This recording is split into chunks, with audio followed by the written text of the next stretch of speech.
وَإِن يَمْسَسْكَ اللَّهُ بِضُرٍّ فَلَا كَاشِفَ لَهُ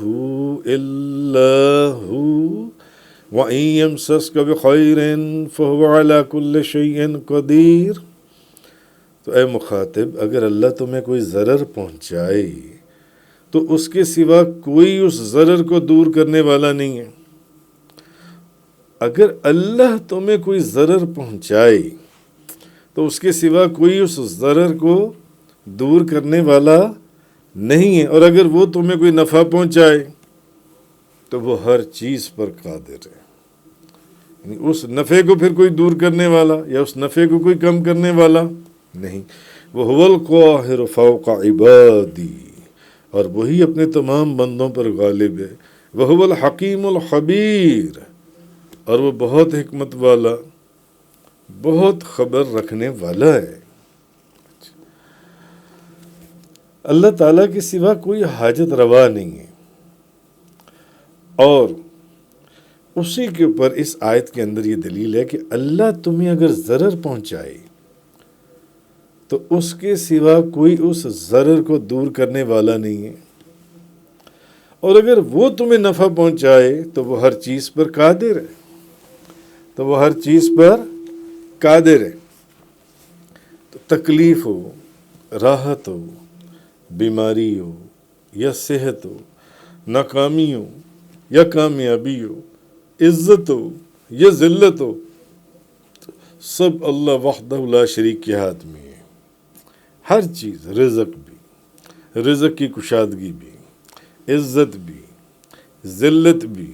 تکلیف بھی، راحت بھی، صحت بھی اور بیماری بھی۔ تو اگر اللہ کسی کو فقر کے اندر یا مرض کے اندر یا قرض میں مبتلا کر دے تو کسی کے بس میں نہیں کہ وہ اللہ کی مشیت اور اللہ کی مرضی کے بغیر ان مصائب سے اسے نجات دے دے۔ تو جو اولیاء اللہ، کسی کے ذہن میں آ جائے کہ اولیاء اللہ کے پاس بھی تو لوگ جاتے ہیں نا بیماریوں کو دور، قرضوں کو دور، تکلیفوں کو دور، تو اولیاء اللہ جو دعا کرتے ہیں وہ بیماریاں دور ہوتی ہیں، وہ قرض دور ہوتی ہیں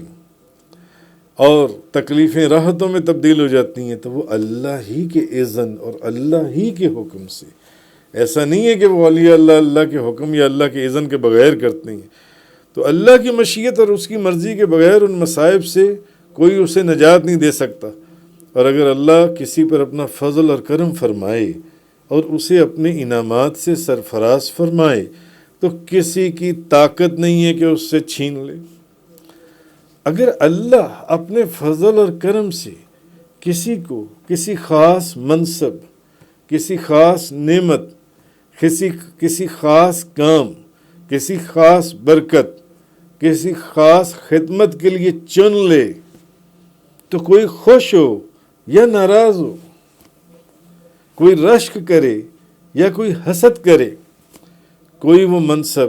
اگر اللہ نے اس کو عطا فرمایا تو کوئی وہ منصب اس سے دنیا کی کوئی طاقت چھین نہیں سکتی۔ وہی قادر مطلق ہے، اس کے اذن کے بغیر کوئی پتا، کوئی ذرہ، کوئی قطرہ اپنی جگہ سے جنبش نہیں کر سکتا۔ حضرت ابن عباس رضی اللہ تعالیٰ عنہما بیان کرتی ہیں، ترمذی شریف کی روایت ہے کہ ایک دن میں سواری کے اوپر نبی پاک صلی اللہ علیہ وسلم کے پیچھے بیٹھا ہوا تھا، سواری کے اوپر حضور کے پیچھے بیٹھا ہوا تھا، جس سواری پر بھی تھے۔ تو وہ بھی ایک منظر ہوگا، اور کیسا سہانا اور کیسا خوبصورت اور دل نشین منظر ہوگا کہ ایک صحابی حضور کے پیچھے بیٹھے ہوئے تھے سواری کے اوپر۔ جیسے آج موٹر سائیکل کے اوپر آپ کے پیچھے کوئی بیٹھا ہو یا آپ موٹر سائیکل کے پیچھے بیٹھے، آپ نے فرمایا بیٹے میں تمہیں چند باتوں کی تعلیم دوں، میں تمہیں چند باتوں کی تعلیم دیتا ہوں، تم اللہ کو یاد رکھو، اللہ تمہاری حفاظت کرے گا، تم اللہ کو یاد رکھو، تم اللہ کو اپنے سامنے پاؤ گے۔ بات یہ کہ آپ اس حدیث کو سن کر آپ کا جو یقین ہے وہ کاملیت کے کس درجے پر ہے۔ تم اللہ کو یاد رکھو، اللہ تمہاری حفاظت کرے گا، تم اللہ کو یاد رکھو، تم اللہ کو اپنے سامنے پاؤ گے۔ جب تم سوال کرو تو اللہ سے سوال کرو، اور جب تم مدد طلب کرو تو اللہ سے مدد طلب کرو، اور جان لو کہ اگر تمام امت تمہیں نفع پہنچانے کے لیے جمع ہو جائے تو وہ تم کو صرف اسی چیز کا نفع پہنچا سکتی ہے جس چیز کو اللہ نے تمہارے لیے لکھ دیا ہے، اور اگر تمام لوگ تمہیں نقصان پہنچانے کے لیے جمع ہو جائیں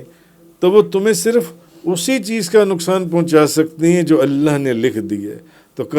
قلم اٹھا لیے گئے اور صحیفے جون سی ہیں وہ خشک ہو گئے۔ تو حضرت انس بیان کرتے ہیں کہ رسول اللہ صلی اللہ علیہ وسلم نے فرمایا